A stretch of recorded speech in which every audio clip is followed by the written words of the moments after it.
Hello, everybody. I'm Jess Arce, America's Dyslexia Expert, and I'm the owner and founder and program director of Lexia Learners. I'm also the COO of I Am Not Dumb Inc. We specialize in helping people with dyslexia, dysgraphia, and dyscalculia. And I just had a question yesterday from someone that I thought was perfect to talk about today. And that is, do you have to have more than one neurodiversity?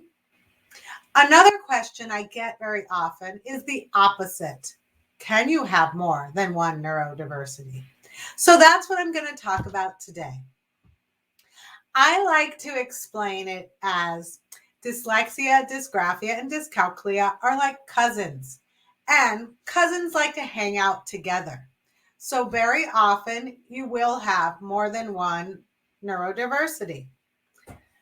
However, like myself, I am an only child and I don't really have too many first cousins. I think I only have two. So I didn't have a lot of cousins to hang out with. It's the same thing with the neurodiversities. You can have just one neurodiversity. Really, what are neurodiversities? Well, our brains are wired differently. And I believe that all of our brains are wired quite differently. But we have labeled certain things to be neurotypical. And so when people do things or respond differently than what is average or typical, it becomes a neurodiversity. Back when Leonardo da Vinci was alive, the fact that he was so creative was a gift. Back 1,000 years ago, give or take, the only people who knew how to read, were priests and whatever religious leaders and rich people. The only people who had books were religious leaders or rich people. So reading was not something that everyone was expected to do back then. But however, today we have evolved to expect everyone in the world to be able to read. But it's not a skill that everyone who is alive should naturally do. Now, speaking is something that if you are not deaf or mute, then you would speak, unless you happen to be raised someplace where other people didn't speak. But I mean, that is something that every human being is capable of doing. And we have come to expect the same thing for reading and writing, but it's not. It's reading and writing are skills that are learned, just like playing basketball or learning to become a doctor, right? Some people are going to be better at it naturally. Like, I like to give an example, and hopefully my son never hears this. But the example I usually give is some people are naturally good basketball players, right? They just get a basketball in their hand, they dribble it, and they shoot it, and they're great. Then there are those people who they need a couple of lessons to hone in on their skills, and they can be great. Then there's people like my son. He played basketball. We paid for private lessons for basketball, and he still stunk. He just was not gifted in that area. And you know what? He accepted that. We accepted that. We moved on in life. He didn't continue to play on the basketball team. And it was no big deal. Reading is the same thing. However, we have higher expectations for people and their reading abilities. We expect everyone to be able to read the same. Teachers expect everyone to read quickly.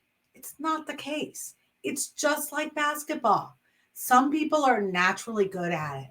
My oldest son was reading on an 8th grade reading level by 2nd grade.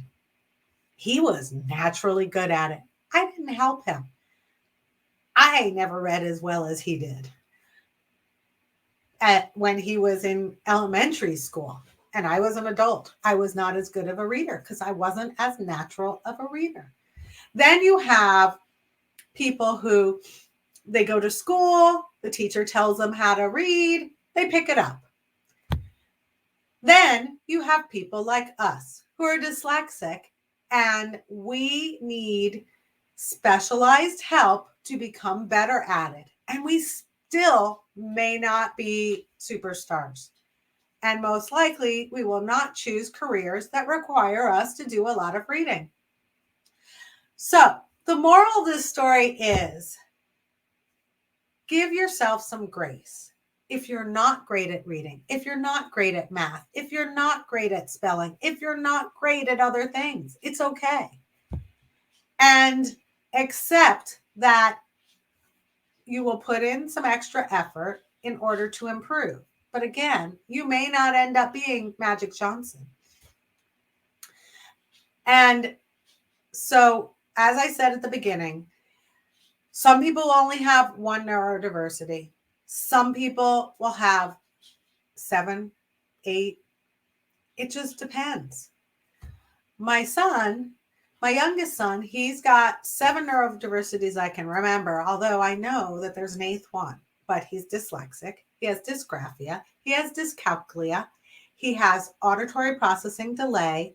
He has visual processing delay.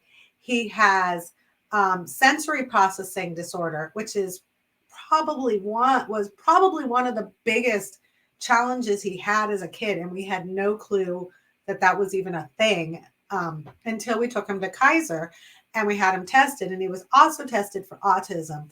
And they said he was not autistic. But if you ask anyone in our immediate family, they would say, yes, he's on the autistic spectrum as well. Although he's mild. He's not, he is definitely not severe. But that's his 7 neurodiversities that I can remember. And I don't know why I've drawn a blank on the 8th. But nonetheless, 7's a great number. And that's okay. He graduated high school. I tutored him just like we do in Lexia Learners with other students. He was my very first student. And by the time he was in 10th grade, he was reading on an 11th grade reading level. And he reads all the time. Oh, that's what the 8th thing is. He has scotopic syndrome. And I just remembered that because he prefers to have a black background when he's reading. So don't feel like if your child has a lot of neurodiversities, or even if they just have 1 or 2 and they're really severe, that's the end of their story. It's not. The most important thing is to care. Care for your child, be their advocate until they can be their own advocate, and teach them and love them. And they will turn out just fine. They will turn out who they were meant to be, because we're all meant to be different. We're not all meant to do the same thing. That would make the world so boring. If this resonates with you, I invite you to join our Facebook groups. We have a Facebook group for parents and we have a Facebook group for adults. So whichever group is a better fit for you, please join it. If both groups are a great fit for you, then join both of them. And follow us on YouTube so that you get notifications when we put out new videos. And our YouTube channel is Lexia Learners. And Nix is sharing those. So thanks, Nix. Again, I'm Jess Arce, America's Dyslexia Expert. And I am dyslexic. I'm a dyslexic mom. I am a mom of dyslexics. I am a wife of dyslexics. I am a daughter of a dyslexic. And I myself are dyslexic. So I get it. And I wish you the best. Ta-ta for now.